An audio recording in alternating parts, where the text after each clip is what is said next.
Fevralın 16-sında günorta saatlarında Cəlilabad rayonunun Uzuntəpə kənd ərazisində qətl hadisəsi baş verib. Kənd sakini 52 yaşlı Azər Baxşıyevin kəsici deşici alətlə aldığı ağır xəsarətlər nəticəsində xəstəxanada vəfat etməsi üzrə hüquq mühafizə orqanlarına məlumat daxil olub. Keçirilən operativ əməliyyat tədbirləri nəticəsində hadisəni törətməkdə şübhəli bilinən 24 yaşlı İbrahim Babayev polis əməkdaşları tərəfindən saxlanılaraq istintaqa təhvil verilib. Məlumata görə Azər Baxşıyev son dövrlər Bakı şəhərində övladlarının yanında yaşayırmış. İbrahim Babayev onunla əvvəlcədən əlaqə saxlayaraq Cəlilabad rayonuna gəlməsini israr edib. Bakıdan rayona qayıdan Azər İbrahimlə görüşüb və aralarında mübahisə yaranıb. Bu zaman İbrahim Azərə kəsici deşici alətlə xəsarət yetirib. Ağır xəsarət alan Azər Baxşıyev xəstəxanaya çatdırılıb. Həkimlərin səylərinə baxmayaraq onun həyatını xilas etmək mümkün olmayıb. O da bildirilir ki, tərəflər arasında qohumluq əlaqələri mövcuddur. İlkin versiyaya görə hadisənin ailə daxili mübahisə zəminində baş verdiyi istisna edilmir.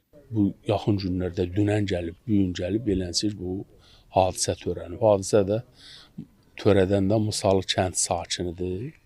Uzuntəpə kəndində yaşayan adamdır. Hadisə ilə bağlı prokurorluq da açıqlama verib. Bildirilir ki, fevralın 16-sında Cəlilabad rayon Uzuntəpə kənd ərazisində 1974-cü il təvəllüdlü Azər Baxşıyevin öldürülməsi barədə rayon prokurorluğuna məlumat daxil olub. İlkin araşdırmalarla 2002-ci il təvəllüdlü İbrahim Babayevin bıçaqla xəsarət yetirərək Azər Baxşıyevi qəsdən öldürməsinə əsaslı şübhələr müəyyən edilib. Faktla bağlı Cəlilabad rayon prokurorluğunda Azərbaycan Respublikası Cinayət Məcəlləsinin 120.1-ci qəsdən adam öldürmə maddəsi ilə cinayət işi başlanıb.